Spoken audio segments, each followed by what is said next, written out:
Welcome to Lesson 12.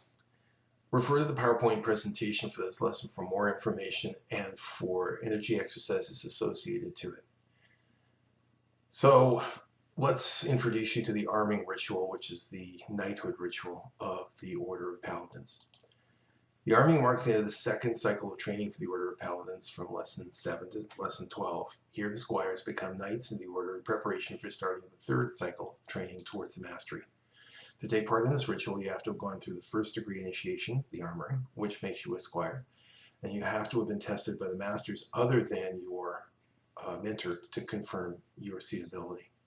As mentioned in Lesson 11, prior to this ceremony, squires should carefully choose a weapon from four of the magical weapons groups: sword, athame, staff and wand, cauldron, grail, shield, and stone, to dedicate themselves to in this ceremony. This will be the magical weapon that they have decided to master and specialize in.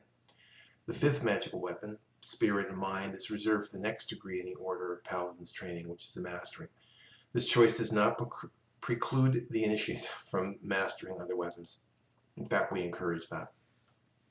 As mentioned in the previous lesson, you should have come up with a magical name for your magical weapon. On the night before the working, it's traditional for the candidate to sleep with the magical weapon at their side.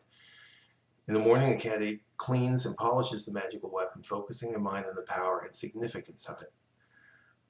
They also take part in a knighthood ritual. Knighthood initiates must spend time prior to this initiation meditating on the significance of this step. In Western society, traditionally, squires spend an all-night vigil in prayer and fasting before their initiation. Before the arming initiation, squires should bathe to purify themselves, even if this is a spiritual type exercise. I encourage each initiate to engage in some sort of activity of this sort prior to the arming.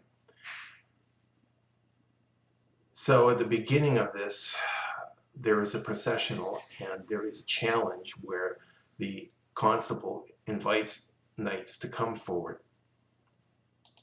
And then they are given a challenge, and at this point they're told they cannot enter unless they make their purpose clear, and they're asked, why do you wish to become a knight? And the answer to this is extremely important because it indicates your understanding of what knighthood is. And you're also asked, how will you serve the Order of Paladins? And as service is an essential part of what we do, this too is an extremely important answer to be considered. If the answers are acceptable, the seneschal anoints the candidate's forehead with a sign of the Order of Paladins, and then they're invited into the ritual. They're consecrated in all the different elements as they go in. The circle casting is pretty much the way that is described in previous lessons. There is a vote where the brothers and sisters of the Order of Paladins are asked whether they admit this person to the order. Upon hearing this, the knights and masters present show approval of the candidate by extending an open left palm, or their disapproval by extending a closed right fist. This is a majority vote. And then the arming is conducted. The person takes an oath of knighthood, which I encourage you to check in the arming PowerPoint that we're talking about, and the Grandmaster takes the sword and dubs them on the shoulders with the sword, left, right, left, while saying, and by the power of the gods, the she and the ancestors and the elements, I make you a knight of the Order of Paladins. Carry your weapons forward in defense of the weak and be glorious.